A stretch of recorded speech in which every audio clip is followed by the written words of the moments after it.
चलिए नीना दान जी स्टार्ट करिए। अब तो 15 हो गए हैं, आते जाएंगे। चलिए आज के शिव पुराण पाठ का हम शुभारंभ करते हैं। सबसे पहले मैं गणेश वंदना प्रस्तुत कर रही हूँ। रिद्धि सिद्धि के दाता सुनो गणपति, रिद्धि सिद्धि के दाता सुनो गणपति, आपकी मेहरबानी हमें चाहिए। रिद्धि सिद्धि के दाता सुनो गणपति, पहले सुमिरन करूं गणपति आपका, पहले सुमिरन करूं गणपति आपका, लब पे मीठी सी वाणी हमें चाहिए। रिद्धि सिद्धि के दाता सुनो गणपति, सर झुकाता हूँ चरणों में सुन लीजिए, सर झुकाता हूँ चरणों में सुन लीजिए, आज बिगड़ी हमारी बना दीजिए। न तमन्ना है धन की न सरताज की, न तमन्ना है धन की न सरताज की, तेरे चरणों की सेवा हमें चाहिए। रिद्धि सिद्धि के दाता सुनो गणपति, तेरी भक्ति का दिल में नशा चूर हो, तेरी भक्ति का दिल में नशा चूर हो, मेरी आंखों में मालिक तेरा नूर हो, मेरी आंखों में मालिक तेरा नूर हो। कंठ पे शारदामा हमेशा रहे, कंठ पे शारदामा हमेशा रहे, सिद्धि बुद्धि का वर ये हमें चाहिए। रिद्धि सिद्धि के दाता सुनो गणपति, सारे देवों में गुणवान दाता हो तुम, सारे वेदों देवों में गुणवान दाता हो तुम, सारे वेदों में ज्ञानों के ज्ञाता हो तुम, सारे वेदों में ज्ञानों के ज्ञाता हो तुम, ज्ञान दे दो भजन तेरा गाते रहें, ज्ञान दे दो भजन तेरा गाते रहें, बस यही जिंदगानी हमें चाहिए। रिद्धि सिद्धि के दाता सुनो गणपति, आपकी मेहरबानी हमें चाहिए। पहले सुमिरन करूं गणपति आपका, लब पे मीठी सी वाणी। प्रसन्न बुद्धि वाले देवताओं के पिता कश्यप जी हर्षमग्न हो गए और हाथ जोड़कर उनके चरणों में नमस्कार करके स्तुति करते हुए यूं बोले, महेश्वर, मैं सर्वथा आपका शरणागत हूँ। स्वामी स्वामिन, देवताओं के दुखों का विनाश करके मेरी अभिलाषा पूर्ण कीजिए। देवेश, मैं पुत्रों के दुख से विशेष दुखी हूँ, अतः ईश मुझे सुखी कीजिए, क्योंकि आप देवताओं के सहायक हैं। नाथ, महाबली दैत्यों ने देवताओं और यक्षों को पराजित कर दिया है, इसलिए शंभो, आप मेरे पुत्र रूप से प्रकट होकर देवताओं के लिए अन्नदाता बने। नंदीश्वर कहते हैं, मुने, कश्यप जी के ऐसा कहने पर सर्वेश्वर भगवान शंकर उनसे तथेति ऐसा ही होगा यूं कहकर उनके सामने वहीं अंतर्ध्यान हो गए। तब कश्यप जी महान आनंद के साथ तुरंत ही अपने स्थान को लौट गए। वहां उन्होंने यह सारा वृत्तांत आदर पूर्वक देवताओं से कह सुनाया। तदनंतर भगवान शंकर अपना वचन सत्य करने के लिए कश्यप द्वारा सुरभि के पेट से 11 रूप धारण करके प्रकट हुए। उस समय महान उत्सव मनाया गया, सारा जगत शिवमय हो गया। कश्यप मुनि के साथ साथ सभी देवता हर्ष विभोर हो गए। उनके नाम रखे गए कपाली, पिंगल, भीम, विरूपाक्ष, विलोहित, शास्ता, अजिपात, अहिरबंधुन्य, शंभु, चंड तथा भव। ये 11 रुद्र सुरभि के पुत्र कहलाए। ये सुख के आवास स्थान हैं तथा देवताओं की कार्य सिद्धि के लिए शिव रूप से उत्पन्न हुए। ये कश्यप नंदन वीरवर रुद्र महान बल पराक्रम संपन्न थे। इन्होंने संग्राम में देवताओं की सहायता करके दैत्यों का संहार कर डाला। इन्हीं रुद्रों की कृपा से इंद्र आदि देवगण दैत्यों को जीत कर निर्भय हो गए। उनका मन स्वस्थ हो गया और वे अपना अपना राज्य कर कार्य संभालने लगे। तब भी शिव रूपधारी वे सभी महारुद्र देवताओं की रक्षा के लिए सदा स्वर्ग में विराजमान रहते हैं। 7 इस प्रकार मैंने तुमसे शंकर जी के 11 रुद्र अवतारों का वर्णन कर दिया। वे सभी समस्त लोगों के लिए सुखदायक हैं। ये निर्मल आख्यान संपूर्ण पापों का विनाशक, धन, यश और आयु का प्रदाता तथा संपूर्ण मनोरथों को पूर्ण करने वाला है। अध्याय 16 से 18 समाप्त। शिव जी के दुर्वासा अवतार तथा हनुमंत अवतार का वर्णन। नंदीश्वर जी कहते हैं, महामुने, अब तुम शंभु के एक दूसरे चरित्र को, जिसमें शंकर जी धर्म के लिए दुर्वासा होकर प्रकट हुए थे, प्रेम पूर्वक श्रवण करो। अनसुईया के पति ब्रह्मवेता देव तपस्वी अत्रि ने ब्रह्मा जी के निर्देशानुसार पत्नी सहित ऋक्षिकुल पर्वत पर जाकर पुत्र कामना से घोर तप किया। उनके तप से प्रसन्न होकर ब्रह्म, विष्णु और महेश तीनों उनके आश्रम पर गए। उन्होंने कहा कि हम तीनों संसार के ईश्वर हैं। हमारे अंश से तुम्हारे 3 पुत्र होंगे, जो त्रिलोकी में विख्यात तथा माता पिता का यश बढ़ाने वाले होंगे। यूं कहकर वे चले गए। ब्रह्मा जी के अंश से चंद्रमा हुए, जो देवताओं के समुद्र में डाले जाने पर समुद्र से प्रकट हुए थे। विष्णु के अंश से श्रेष्ठ संन्यास पद्धति को प्रचलित करने वाले दत्त उत्पन्न हुए और रुद्र के अंश से मुनिवर दुर्वासा ने जन्म लिया। इन दुर्वासा से महाराज अम्बरीश की परीक्षा की थी। जब सुदर्शन चक्र ने इनका पीछा किया, तब शिवजी के आदेश से अम्बरीश के द्वारा प्रार्थना करने पर चक्र शांत हुआ। उन्होंने भगवान राम की परीक्षा ली।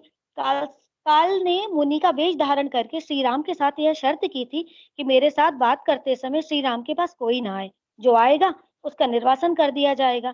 दुर्वासा जी ने हट करके लक्ष्मण को भेजा, तब राम जी ने तुरंत लक्ष्मण का त्याग कर दिया। उन्होंने भगवान श्री कृष्ण की परीक्षा ली और उनको श्री रुक्मणी सहित रथ में जोता। इस प्रकार दुर्वासा मुनि ने अनेक विचित्र चरित्र किए। मुनि, अब इसके बाद तुम हनुमान जी का चरित्र श्रवण करो। हनुमंत रूप से शिवजी ने बड़ी उत्तम लीलाएं की। विप्रवर, इसी रूप से महेश्वर ने भगवान राम का परम हित किया था। वह सारा चरित्र इस प्रकार सब प्रकार से सुखों का दाता है। उसे तुम प्रेम पूर्वक सुनो।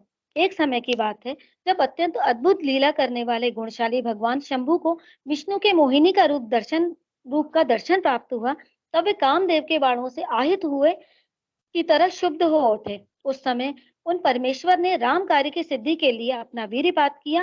तब सप्त ऋषियों ने इस वीर्य को पत्र पुटक में स्थापित किया, क्योंकि शिवजी ने ही राम कार्य के लिए आदर पूर्वक उनके मन में प्रेरणा की थी। तत्पश्चात उन महर्षियों ने शंभु के उस वीर्य को राम कार्य की सिद्धि के लिए गौतम कन्या अंजनी के कान के रास्ते स्थापित कर दिया। उस समय आने पर उस गर्भ से शंभु महान बल पराक्रम संपन्न वारण शरीर धारण करने के लिए उत्पन्न हुए। उनका नाम हनुमान रखा गया। महाबली कपीश्वर हनुमान जब शिशु ही थे, उस समय उदित होते हुए सूर्य बिंब को छोटा सा फल समझकर तुरंत ही निगल गए। जब देवताओं ने उनकी प्रार्थना की, तब उन्होंने उसे महाबली सूर्य जानकर उगल दिया। तब देव ऋषियों ने उन्हें शिव का अवतार माना और बहुत सा वरदान दिया। तदनंतर हनुमान अत्यंत हर्षित होकर अपनी माता के पास गए और उन्होंने यह सारा वृत्तांत आदर पूर्वक कह सुनाया। फिर माता की आज्ञा से धीरे धीरे कपि हनुमान ने नित्य सूर्य के निकट जाकर उनसे अनायास ही सारी विद्याएं सीख ली। तदनंतर रुद्र के अंशीभूत कपि श्रेष्ठ हनुमान सूर्य की आज्ञा से सूर्यांश से उत्पन्न हुए और सुग्रीव के पास चले गए। इसके लिए उन्हें अपनी माता से भी अनुज्ञा मिल चुकी थी। तदनंतर नंदीश्वर ने भगवान राम का संपूर्ण चरित्र संक्षेप में वर्णन करके कहा, मुने, इस प्रकार कपिश्रेष्ठ हनुमान ने सब तरह से श्री राम का कार्य पूर्ण किया। नाना प्रकार की लीलाएं की, असुरों का मान मर्दन किया, भूतल पर राम भक्ति की स्थापना की और स्वयं भक्ताग्रण्य होकर राम सीता को सुख प्रदान किया। है 19-20 हो गया था, आगे करना है। श्री गणेशाय नमः। ओम नमः शिवाय। शिव जी के पिपलाद अवतार के प्रसंग में देवताओं की दधीचि मुनि से अस्थि याचना, दधीचि का शरीर त्याग, वज्र निर्माण तथा उसके द्वारा प्रत्यासुर का वध, सुरवर्चा का देवताओं को शाप, पिपलाद का जन्म और उसका विस्तृत वृत्तांत। तदंतर महेशावतार तथा वृषेवा अवतार का चरित्र सुनाकर नंदीश्वर ने कहा, महाबुद्धिमान सनत कुमार जी, अब तुम अत्यंत आहार पूर्वक महेश्वर के पिपलाद नामक परमोत्कृष्ट अवतार का वर्णन श्रवण करो। यह उत्तम आख्यान भक्ति की वृद्धि करने वाला है। मुनीश्वर, एक समय दैत्यों ने वृत्तासुर की सहायता से इंद्र आदि समस्त देवताओं को पराजित कर दिया। तब उन सभी देवताओं ने सहसा दधीचि के आश्रम में अपने अपने अस्त्रों को फेंक कर तत्काल ही हार मान ली। तत्पश्चात मारे जाते हुए वे इंद्र सहित संपूर्ण देवता तथा देवर्षि शीघ्र ही ब्रह्मलोक में जा पहुंचे और वहां ब्रह्मा जी से उन्होंने अपना वह दुखड़ा कह सुनाया। देवताओं का यह कथन सुनकर लोक पितामह ब्रह्मा ने सारा रहस्य यथार्थ रूप से प्रकट कर दिया कि वह सब त्वष्टा की करतूत है। त्वष्टा ने ही तुम लोगों का वध करने के लिए तपस्या द्वारा इस महातेजस्वी वृत्तासुर को उत्पन्न किया है। यह दैत्य महान आत्मबल से संपन्न तथा समस्त देवताओं का अधिपति है। अतः अब ऐसा प्रयत्न करो जिससे इसका वध हो सके। बुद्धिमान देवराज, मैं धर्म के कारण इस विषय में एक उपाय बतलाता हूँ, सुनो। जो दधीचि नाम वाले महामुनि हैं, वे तपस्वी और जितेंद्रिय हैं। उन्होंने पूर्व काल में शिव जी की समाराधना करके ब्रज सरीखी अस्थियों हो जाने का वर प्राप्त किया। अतः तुम लोग उनसे उनकी हड्डियों के लिए याचना करो, वे अवश्य दे देंगे। फिर उन अस्थियों से वज्र दंड का निर्माण करके तुम निश्चय ही उससे वृत्तासुर को मार डालना। नंदीश्वर जी कहते हैं, मुने, ब्रह्मा का यह वचन सुनकर इंद्र देवगुरु बृहस्पति तथा देवताओं को साथ ले तुरंत ही दधीचि ऋषि के उत्तम आश्रम आए। वहां इंद्र ने सुरवचा सहित दधीचि मुनि का दर्शन किया और आदर पूर्वक हाथ जोड़कर उन्हें नमस्कार किया। फिर देवगुरु बृहस्पति तथा अन्य देवताओं ने भी नम्रता पूर्वक उन्हें सिर झुकाया। दधीचि मुनि विद्वानों में श्रेष्ठ तो थे ही, वे तुरंत ही उसके अभिप्राय को ताड़ गए। जब उन्होंने अपनी पत्नी सुरवचा को अपने आश्रम में से अन्यत्र भेज दिया, तत्पश्चात देवताओं सहित देवराज इंद्र, जो स्वार्थ साधन में बड़े दक्ष हैं, अर्थशास्त्र का आश्रय लेकर मुनिवर से बोले। इंद्र ने कहा, मुने, आप महान शिव भक्त दाता तथा शरणागत रक्षक हैं, इसलिए हम सभी देवता तथा देवर्षि त्वष्टा द्वारा अपमानित होने के कारण आपकी शरण में आए हैं। विप्रवर, आप अपनी वज्रमयी अस्थियां हमें प्रदान कीजिए, क्योंकि आपकी हड्डियों से वज्र का निर्माण करके मैं उस देवद्रोही का वध करूंगा। इंद्र के यों कहने पर परोपकार परायण दधीचि मुनि ने अपने स्वामी शिव का ध्यान करके अपना शरीर छोड़ दिया। उसके समस्त बंधन नष्ट हो गए थे, अतः वे तुरंत ही ब्रह्मलोक को चले गए। उस समय वहां पुष्पों की वर्षा होने लगी और सभी लोग आश्चर्यचकित हो गए। तदंतर इंद्र ने शीघ्र ही सुरभि गो को बुलाकर उस शरीर को चटवाया और उन हड्डियों से अस्त्र निर्माण करने के लिए विश्वकर्मा को आदेश दिया। तब इंद्र की आज्ञा पाकर विश्वकर्मा ने शिव जी के तेज से सुदृढ़ हुई मुनि की वज्रमयी हड्डियों से संपूर्ण अस्त्रों की कल्पना की। उसके रीढ़ की हड्डी से वज्र और महाशिर नामक बाण बनाया तथा अन्य अस्थियों से अन्य बहुत से अस्त्रों का निर्माण किया। तब शिव जी के तेज से उत्कृष्ट को प्राप्त हुए इंद्र ने उस वज्र को लेकर क्रोध पूर्वक वृत्तासुर पर आक्रमण किया, ठीक उसी तरह जैसे रुद्र ने यमराज पर धावा किया था। फिर तो कवच आदि से भली भांति सुरक्षित हुए इंद्र ने तुरंत ही पराक्रम प्रकट करके उस वज्र द्वारा वृत्तासुर के पर्वत शिखर सरीखे सिर को काट गिराया। तात उस समय स्वर्गवासियों ने महान विजय उत्सव मनाया। इंद्र पर पुष्पों की वृष्टि होने लगी तथा सभी देवता उनकी स्तुति करने लगे। तदंतर महान आत्मबल से संपन्न दधीचि मुनि की पतिव्रता पत्नी सुरवचा पति के आज्ञा अनुसार अपने आश्रम के भीतर चली गई। वहां देवताओं के लिए पति को मरा हुआ जानकर वह देवताओं को शाप देते हुए बोली। सर्वोच्चा ने कहा, अहो इंद्र सहित ये सभी देवता बड़े दुष्ट हैं और अपना कार्य सिद्ध करने के में निपुण हैं, मूर्ख तथा लोभी हैं। इसलिए ये सब के सब आज से मेरे शाप से पशु हो जाएं। इस प्रकार उस तपस्वी मुनि पत्नी सुरवचा ने उन इंद्र आदि समस्त देवताओं को शाप दे दिया। तो सुवर्चना ने उन इंद्र आदि समस्त देवताओं को शाप दे दिया। पश्चात उस पतिव्रता ने पतिलोक में जाने का विचार किया। फिर तो मन सुनी सुरवर्चना ने परम पवित्र लकड़ियों द्वारा एक चिता तैयार की। उस समय शंकर जी की प्रेरणा से सुखदायिनी आकाशवाणी हुई। वहां उस मुनि पत्नी सुवर्चना को आश्वासन देते हुई बोली। आकाशवाणी ने कहा, प्राज्ञे ऐसा साहस मत करो, मेरी उत्तम बात सुनो। देवी, तुम्हारे उदर में मुनि का तेज वर्तमान है, तुम उसे यत्न करो। पीछे तुम्हारी जैसी इच्छा हो वैसा करना, क्योंकि शास्त्र का ऐसा आदेश है कि गर्भवती को अपना शरीर नहीं जलाना चाहिए, अर्थात सती नहीं होना चाहिए। नंदीश्वर जी कहते हैं, मुनीश्वर यूं कहकर वहां आकाशवाणी उपराम हो गई।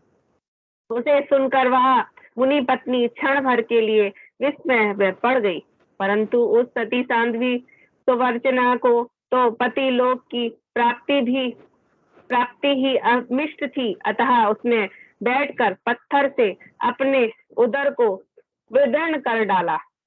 तब उसके पेट से मुनिवर दधीचि का गर्भ बाहर निकल आया। उसके शरीर परम दिव्य और प्रकाशमान था तथा वह अपनी प्रभा से दशों दिशाओं को उद्भासित कर रहा था। तात दधीचि के उत्तम तेज से प्रादुर्भूत हुआ तथा वह गर्भ अपनी लीला करने से में समर्थ साक्षात रुद्र का अवतार था। मुनि प्रिया सुवर्चना ने दिव्य स्वरूपधारी अपने उस पुत्र को देखकर मन ही मन समझ लिया कि यह रुद्र का अवतार है। फिर तो वह महासाध्वी परमानंद मग्न हो गई और शीघ्र ही उसे नमस्कार करके उसकी स्तुति करने लगी। मुनीश्वर, उसने उस स्वरूप को अपने हृदय में धारण कर लिया। तदंतर पतिलोक की कामना वाली विमलेक्षणा माता सुवर्चना मुस्कुराकर अपने उस पुत्र से परम स्नेह पूर्वक बोली। सुवर्चना ने कहा, तात परमेशान, तुम इस अश्वत्थ वृक्ष के निकट चिरकाल तक स्थिर रहो। महाभाग, तुम समस्त प्राणियों के लिए सुखदाता हो और अब मुझे प्रेम पूर्वक पति लोक में जाने के लिए आज्ञा दो। वहां पति के साथ रहती हुई मैं रुद्र रूपधारी तुम्हारा ध्यान करती रहूंगी। नंदीश्वर जी कहते हैं, मुने साध्वी सुवर्चना ने अपने पुत्र से यूं कहकर परम समाधि द्वारा पति का ही अनुगमन किया। मुनिवर, इस प्रकार दधीचि पत्नी सुवर्चना शिवलोक में पहुंचकर अपने पति से जा मिली और आनंद पूर्वक शंकर जी की सेवा करने लगी। पाप इतने में ही हर्ष में भरे हुए इंद्र सहित समस्त देवता मुनियों के साथ आमंत्रित हुए कि इस तरह शीघ्रता से वहां आ पहुंचे। तब प्रसन्न बुद्धि वाले ब्रह्मा ने उस बालक का नाम पिपलाद रखा। फिर सभी देवता महोत्सव मनाकर अपने अपने धाम को चले गए। तदंतर महान ऐश्वर्यशाली रुद्र अवतार पिपलाद उसी अश्वत्थ के नीचे लोकों की हित कामना से चिरकालिक तप में प्रवृत्त हुए। लोकाचार का अनुसरण करने वाले पिपलाद का यूं तपस्या करते हुए बहुत बड़ा समय व्यतीत हो गया। तदंतर पिपलाद ने राजा अनन्य की कन्या पद्मा से विवाह करके तरुण हो उनके साथ विलास किया। उन मुनि के 10 पुत्र उत्पन्न हुए जो सब के सब पिता के ही समान महात्मा और अग्र तपस्वी थे। वे अपनी माता पद्मा के सुख की वृद्धि करने वाले हुए। इस प्रकार महाप्रभु शंकर के लीला अवतार मुनिवर पिपलाद ने महान ऐश्वर्यशाली तथा नाना प्रकार की लीलाएं की। उन कृपालु ने जगत में शनैश्चर की पीड़ा को, जिसका निवारण करना सबकी शक्ति के बाहर था, देखकर लोगों को प्रसन्नता पूर्वक यह वरदान दिया कि जन्म से लेकर 16 वर्ष तक की आयु वाले मनुष्य को तथा शिव भक्तों को शनि की पीड़ा नहीं हो सकती। यह मेरा वचन सर्वदा सत्य है। यदि कहीं शनि मेरे वचन का अनादर करके उन मनुष्यों को पीड़ा पहुंचाएगा तो वह निसंदेह भस्म हो जाएगा। तात इसलिए उस ग्रह से तीत हुआ ग्रह श्रेष्ठ शनिचर विकृत होने पर भी वैसे मनुष्यों को कभी पीड़ा नहीं पहुंचाता। मुनीश्वर, इस प्रकार मैंने लीला से मनुष्य रूप धारण करने वाले पिपलाद का उत्तम चरित्र तुम्हें सुना दिया। यह संपूर्ण कामनाओं को पूर्ण करने वाले हैं। गाधी, कौशिक और महामुनि पिपलाद ये तीनों स्मरण किए जाने पर शनिचर जनित पीड़ा का नाश कर देते हैं। वे मुनीश्वर दधीचि जो परम ज्ञानी तत्पुरुषों के प्रिय हैं तथा महान शिव भक्त थे, धन्य है जिनके यहाँ स्वयं ज्ञान आत्मज्ञानी महेश्वर पिपलाद नामक पुत्र होकर उत्पन्न हुए। तात यहाँ आख्यान निर्दोष स्वर्ग पद कुग्रह जनित दोषों का संहारक, संपूर्ण मनोरथ का पूरक और शिव भक्ति की विशेष वृद्धि करने वाला है। भगवान शिव के ब्रजेश अवतार की कथा तथा राजा भद्रायु तथा रानी कार्तिमालिनी की धार्मिक दृढ़ता की परीक्षा। तदंतर वैश्वनाथ अवतार का वर्णन करके नंदीश्वर ने दुजेव अवतार का प्रसंग चलाया।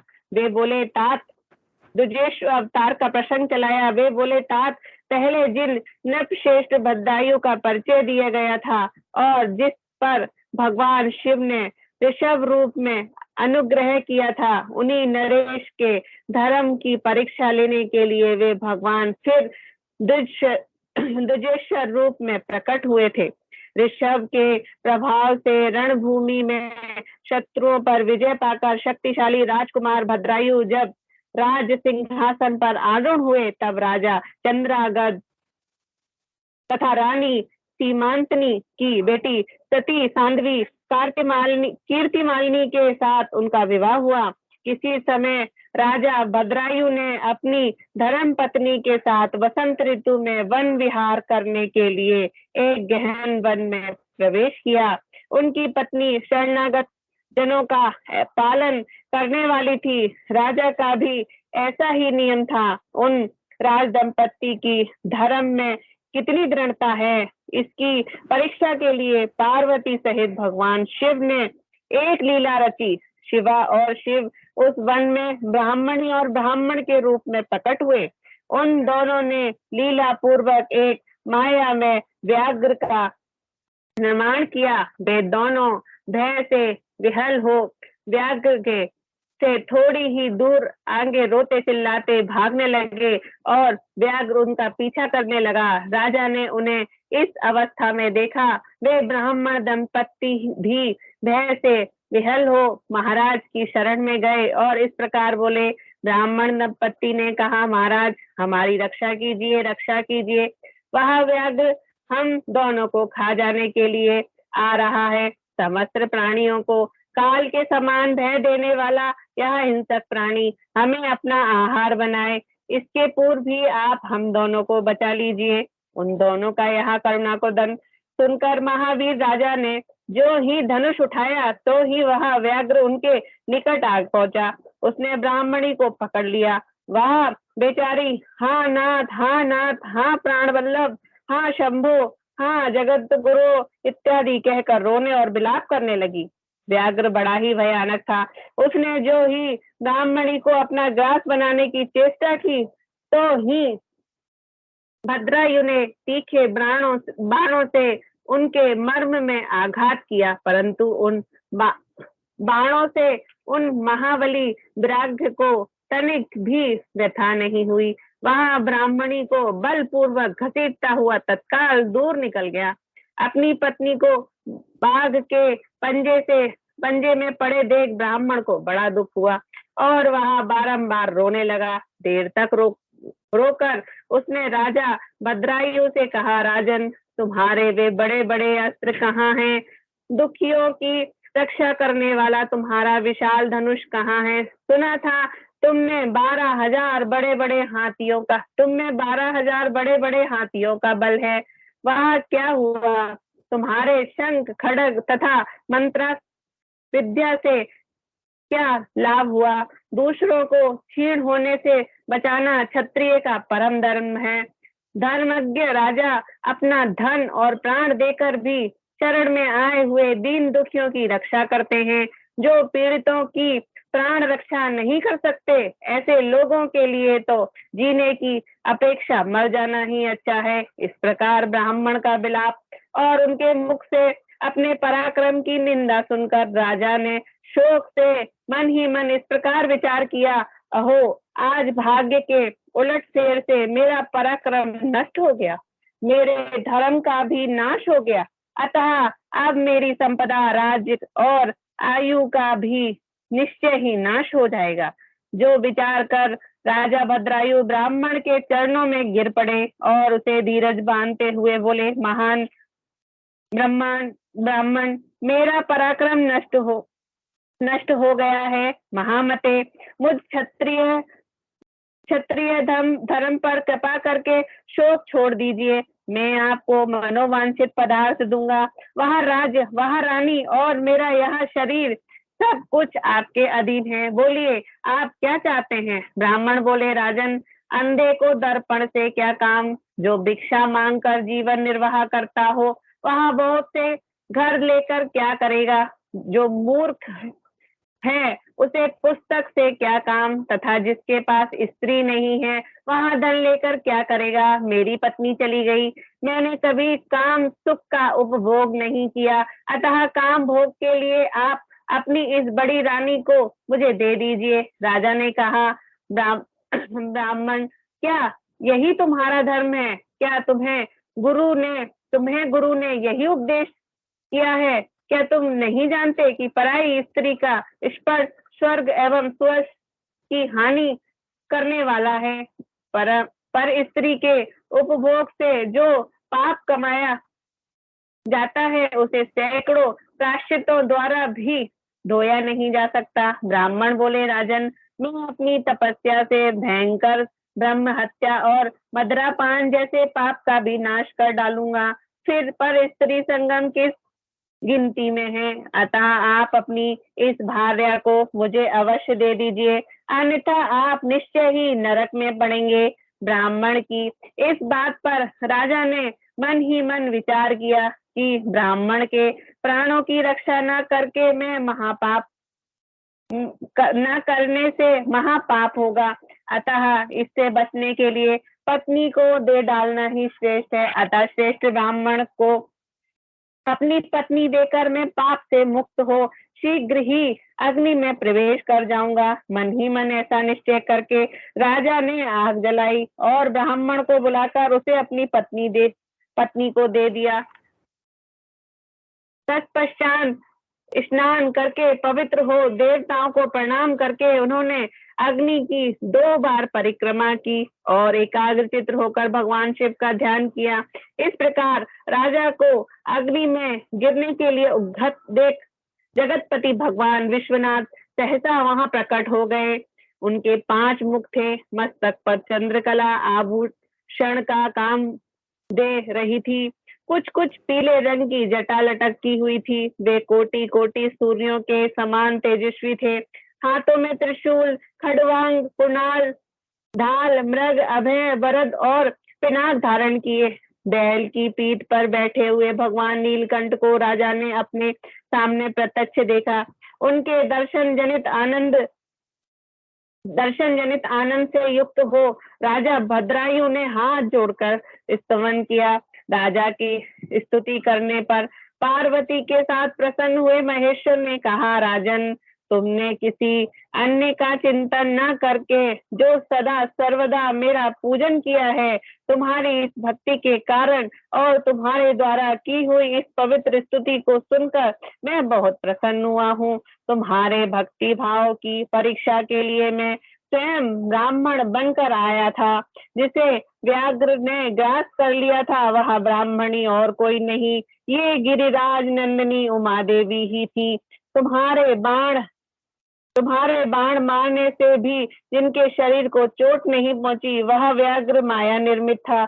तुम्हारे धैर्य को देखने के लिए ही मैंने तुम्हारी पत्नी को मांगा था। इस कीर्ति मालिनी की और तुम्हारी भक्ति से मैं संतुष्ट हूँ। तुम कोई दुर्लभ वर मांगो, मैं उसे दूंगा। राजा बोले, देव, आप साक्षात परमेश्वर हैं। आपने सांसारिक ताप से घिरे हुए मुझ अधम को जो प्रत्यक्ष दर्शन दिया है वही मेरे लिए महान वर है। देव, आप वरदाताओं में श्रेष्ठ हैं। आपसे मैं दूसरा कोई वर नहीं मांगता।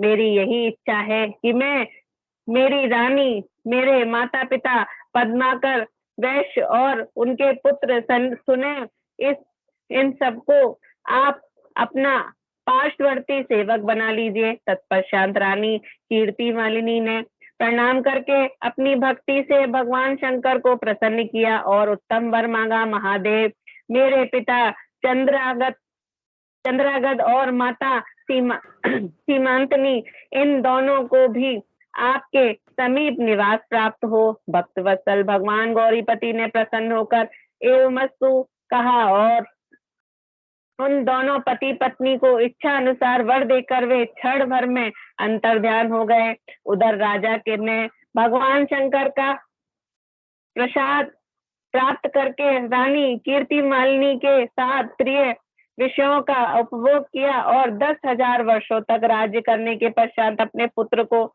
राज्य देकर उन्होंने शिव जी के परम पद को प्राप्त किया। राजा और रानी दोनों ही भक्ति पूर्वक महादेव जी की पूजा करके भगवान शिव के धाम को प्राप्त हुए। यह परम पवित्र, पाप नाशक एवं अत्यंत गोपनीय भगवान शिव का विचित्र गुणानुवाद जो विद्वानों को सुनाता है अथवा स्वयं भी शुद्ध चित्त होकर पढ़ता है, वह इस लोक में भोग ऐश्वर्य को प्राप्त कर अंत में भगवान शिव को प्राप्त होता है। भगवान शिव का यतिनाथ एवं हंस नामक अवतार। हो गया बस, चलिए, धन्यवाद धन्यवाद। मैम आगे पढ़ना है या और नहीं, बस यहीं तक था ना। आपको 2 इतने ही थे ना, 470 थे। आप बताओ कहाँ तक थे? हाँ ठीक है, ठीक है। हाँ मैम 470 था, वो 71 देख के मैंने बोला। ठीक है, कोई बात नहीं, बहुत अच्छा। आज देखिए अपन ने कितनी अच्छी बोले कर लीजिए आरती जी, करिए। ओके, अच्छा ठीक है। आज देखिए, एक तो अपन ने ये देखा कि शनि की महादशा, शनि की 7.5 का उपाय भी मिल गया रूपाली जी, है ना। और एक अपन ने ये देखा कि कितने वचन के पक्के होते थे ये लोग, कि अपनी पत्नी को दान तो दे दिया लेकिन खुद अग्नि में जाने के लिए तैयार हो गए। वहां भी धर्म निभाया और यहाँ भी धर्म निभाया। 2 बातें कितनी अच्छी हैं इसमें। अब अपने बीच में आज एक बहुत ही वीआईपी है, वयोवृद्ध हमारे भगत जी हैं, जो गीता पाठ, रामायण उनको सबको कंठस्थ है, और वो एक रुद्राष्टक सुनाना चाह रहे हैं। कल उन्होंने गुरु जी की कथा सुनी तो उनको बहुत आनंद आया और उन्होंने इच्छा जाहिर की। मैं उनका स्वागत करती हूँ, अभिनंदन करती हूँ, वंदन करती हूँ कि वो आए, और हमारा ऐसा सौभाग्य है कि हम उनका रुद्राष्टक पाठ सुनने वाले हैं। चलिए शुरू करिए। शुरू कीजिए।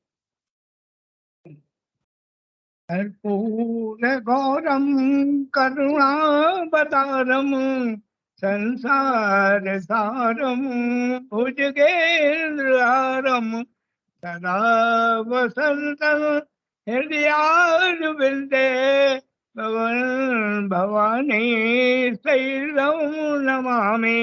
करदंडवत सप्रेम द्विज शिव सन्मुख कर जोर विनय करत गद गद स्वर समझ घोर गति मोर। सुमर महेश सही कयो निहोरी विनती सुनऊं सदा शिव मोरी। आशुतोष तुम औदर दानी आरत हरऊं दीन जन जानी। गुरु पितु मातु महेश भवानी प्रभु दीन बन दुर्दिन दानी। हरि ओम नमामि समीशान निर्वाण रूपम विभुम व्यापकम ब्रह्म वेद स्वरूपम निजम निर्गुणम निर्विकल्पम निरीयं निराकार माकार वासं भजेयं।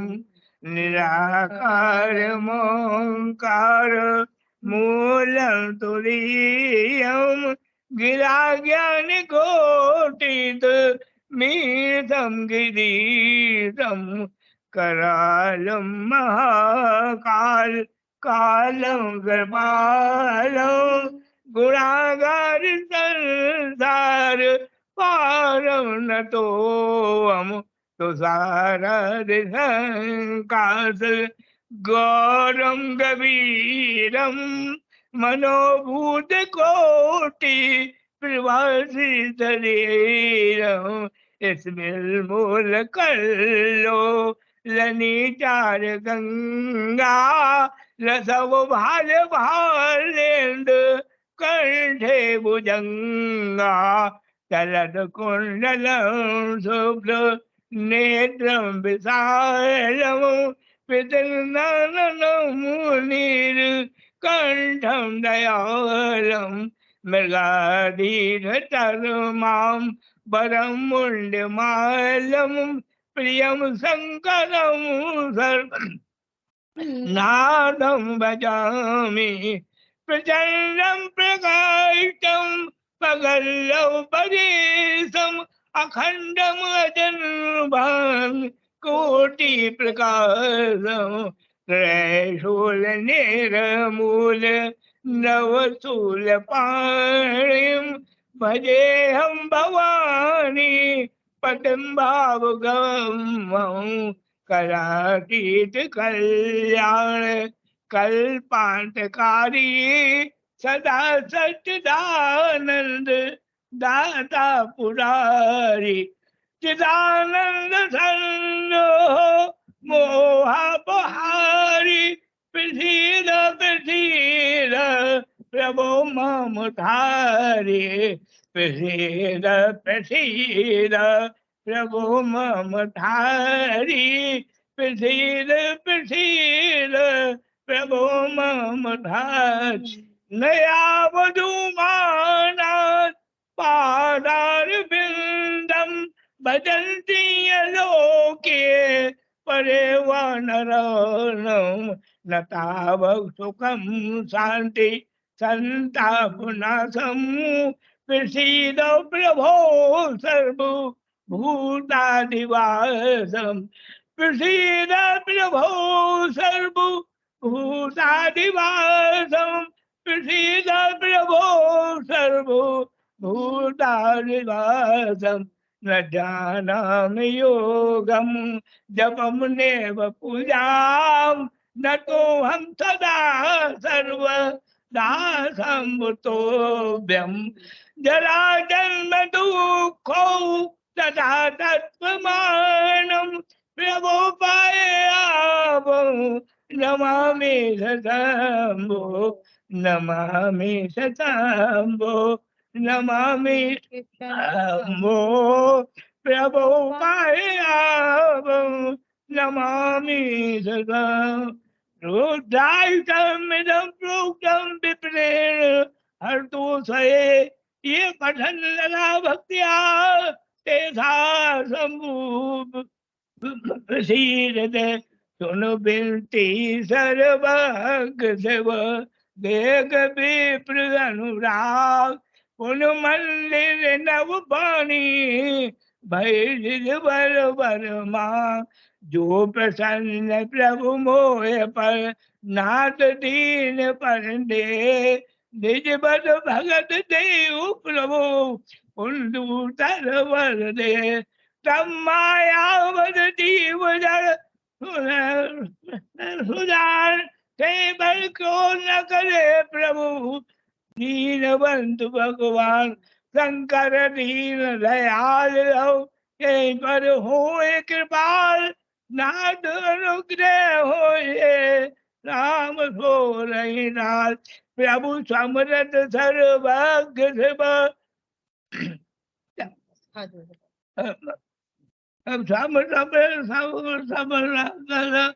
अब कोई बात राधे नमः शिवाय नमः शिवाय।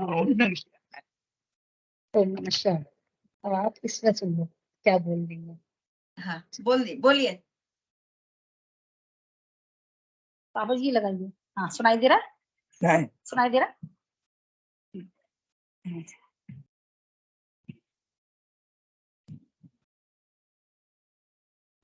हाँ जी हाँ नमः शिवाय बोलो आप बस। राधे राधे बस। राधे राधे राधे राधे। बहुत बहुत धन्यवाद भगत जी, आपने बहुत ही अच्छा सुनाई दिया आप क्या कह आनंद रही आ हैं? गया आपकी सुनो। आवाज सुन के। ऐसे ही आते रहिए और ऐसे ही हमें भजन सुनाते रहिए। हाँ जी बोलिए। सरकार की जय। क्या कर रहे हैं? ठीक धन्यवाद, बहुत बहुत धन्यवाद, बहुत बहुत धन्यवाद। बहुत अच्छा बोला आपने, आनंद आ गया। चलिए अब मैं दिशा मना